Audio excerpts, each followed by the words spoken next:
something, but that you're up to something.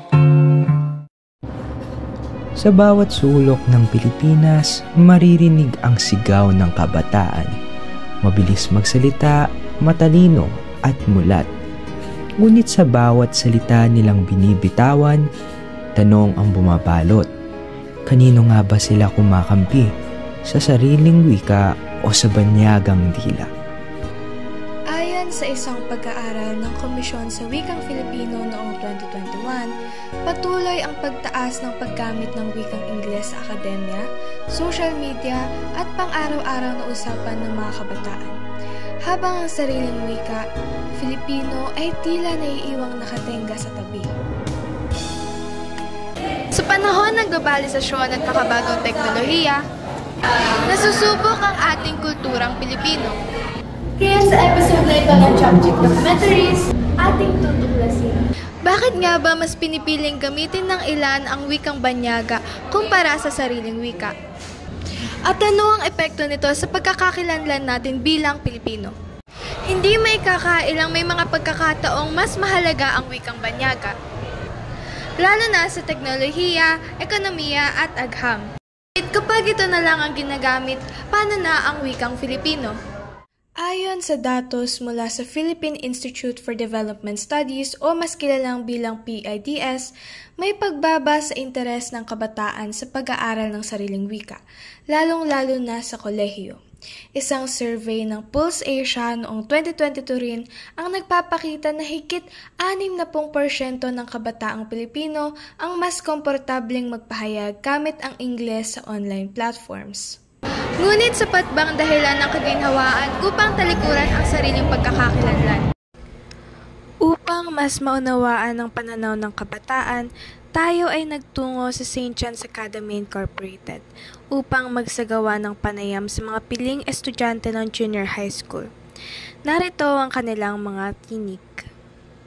Una nating nakausap si Joanne, isang estudyanteng may malalim na pagtanaw sa sariling wika. Magandang umaga. Bago tayo magsimula, ano na lang ang iyong pangalan? Magandang umaga po. Ako si Joy. Sa araw-araw mong pakikipagkomunikasyon, alin ang mas madalas mong gamitin? Wikang Filipino o wikang banyaga tulad ng Ingles at bakit?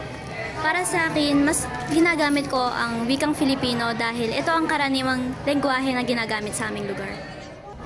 Naniniwala ka ba na may epekto sa kultura at pagkakakilanlan natin bilang Pilipino ang labis na pagkiling sa wikang banyaga? Bakit o bakit hindi? Sa tingin ko, nakaka-epekto ito dahil mas umuunti ang mga Pilipino na nagmamahal at kumikilala sa sariling bansa. Ano sa palagay mo ang maaaring gawin ng mga kabataan upang mapanatili ang pagmamahal at paggamit sa sariling wika? Sa tingin ko, maaaring gumamit ng social media upang magbigay ng mas maraming kaalaman ukol sa wikang ito. Kasunod naman nating nakausap si Ashley, isa rin mag-aaral na may pagmamalasakit sa wikang Filipino. Magandang umaga sa iyo. Bago tayo magsimula, ano muna ang pangalan? Ako po si Ashley. Sa araw-araw mong pakikipagkomunikasyon, alin ang mas madalas mong gamitin? Wikang Filipino o wikang banyaga tulad ng Ingles at bakit? Para sa akin, mas nadadalian akong gamitin ang wikang Filipino dahil ito yung kinalakihan kong wika. Naniniwala ka ba na may epekto sa kultura at pagkakakilanlan natin bilang Pilipino ang labis na pagkiling sa wikang banyaga? Bakit o bakit hindi? Oo, naniniwala ako na may epekto ito dahil sa araw-araw natin, mas nagagamit natin tong wikang banyaga kaysa sa ating sariling wika na parang hindi na natin siya nagagamit palagi na mas nauuna natin gamitin yung English. Ang mga sagot ni na Joanne at Ashley ay nagsasalamin sa dalawang mukha ng katotohanan. May kabataang namumulat at patuloy na pinapahalagaan ng wikang Filipino. Ngunit may takot at obserbasyon rin sila na unti-unti na itong napapalitan ng banyagang wika sa maraming larangan. Ayon sa ulat ng KWF o mas kilala bilang Komisyon sa Wikang Filipino, ang wika ay hindi lamang kasangkapan sa komunikasyon kundi salamin ng ating pagkatao at kultura.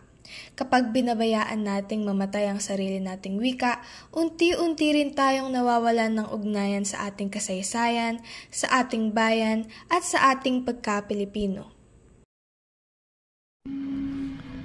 Sa gitna ng mabilis na pag-inog ng mundo, may boses pa ring naninindigan.